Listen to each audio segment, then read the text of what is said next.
The cell construction, we have a drawing, and we have a 300,000 cubic yard capacity, but one of the things that ran through the literature was based on the Army Corps study, you'd be putting 300,000 cubic yards into a pit that was, pick the numbers, I don't know, 40, 45, 47 feet deep, 650 feet across, it had some set of numbers in it, some dimensions. And the dimensions were based on degree of consolidation over a certain period before capping to allow, because initially this stuff is big, relatively high water content, and it's supposed to be consolidating, squeezing out some amount of that sediment. So it comes down within the borders of this hole you've got. One of the things that governs the amount of stuff you put in when is the funding on the of the project. There was a comment made in the literature that if you had to do more sooner, you need a bigger hole, because you're going to fill up the hole you have before consolidation. Where does the funding decision sit in the grand scheme of things?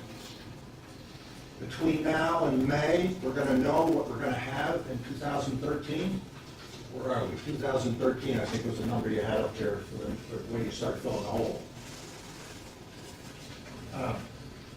That also bears on, affects how you handle the hole, the timing of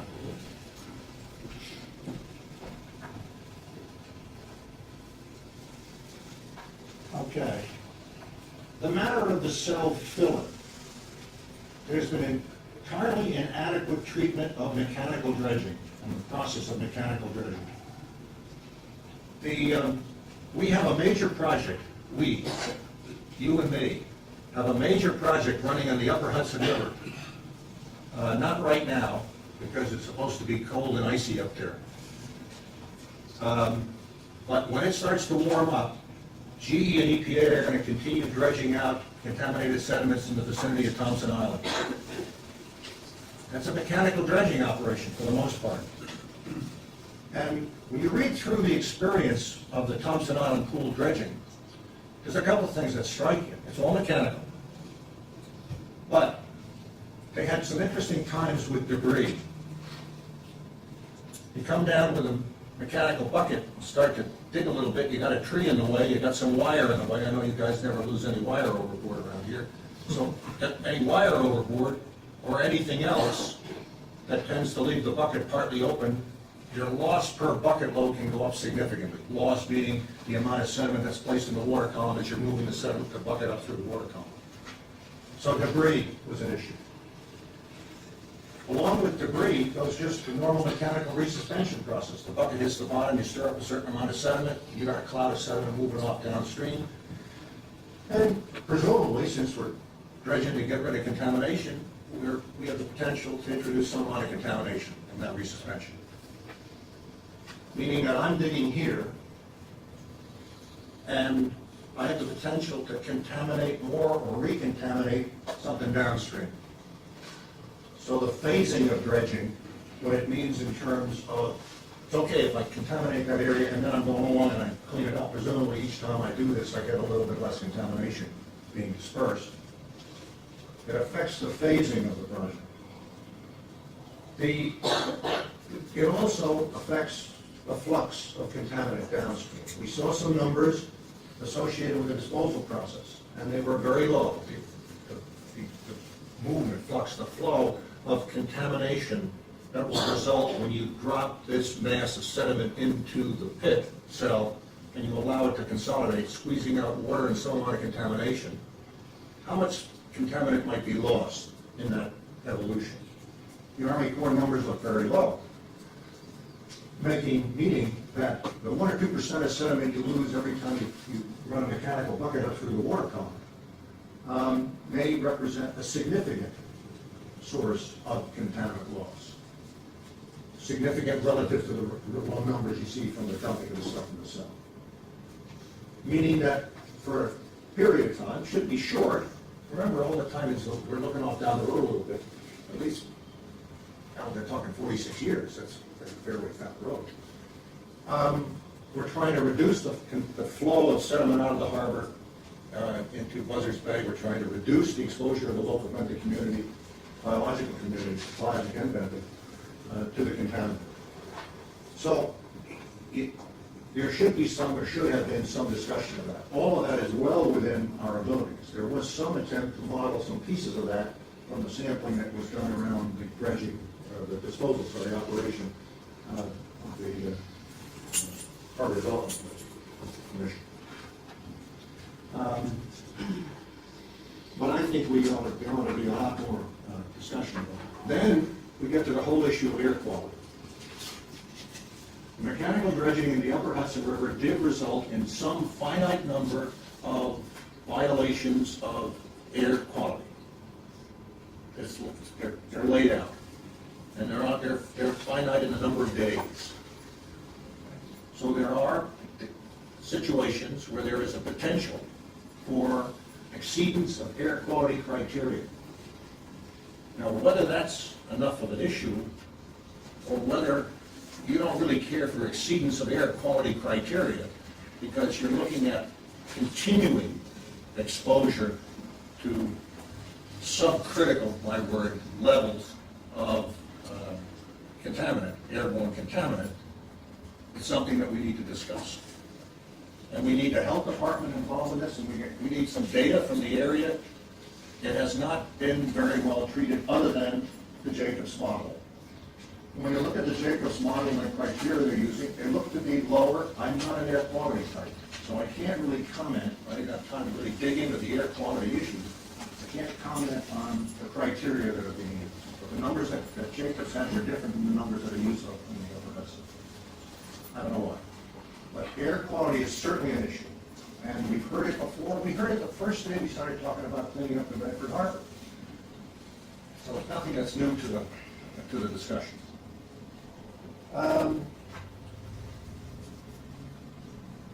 We moved to cell protocols. It's not at all clear how the cells are to be filled. Isn't that a silly comment? Guy goes out there with a wheelbarrow of mud, he pours it in the hole. End of story. Well, it's not quite as simple as that. There's a big time lag in this whole thing. A, because you want stuff to consolidate. B, you don't have enough money to do what you want to do when you want to do it. But against that comes the C. You want to isolate that stuff as quickly as you can. There certainly seems to be room for some consideration of interim capping. And at the end of year one, some amount of clean material, possibly activated. I understand that there is a study, parenthetical statement. There's a study of activated capping. I'll talk about that in a second. It's coming out. But there certainly seems to be room for some consideration of interim capping. What that means in terms of volume and the rest, what that means in terms of cell capacity and the rest, I don't know. But that's what would be on the table.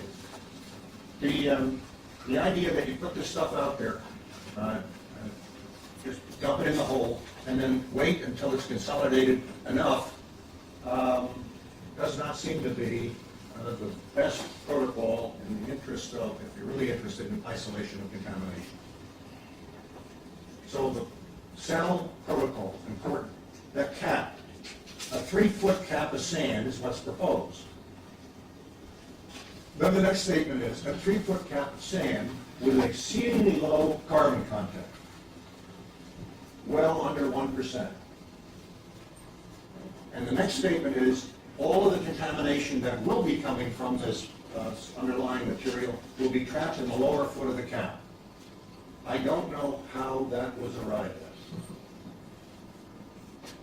But it, in my view, would be quite problematic given the carbon content of the sand.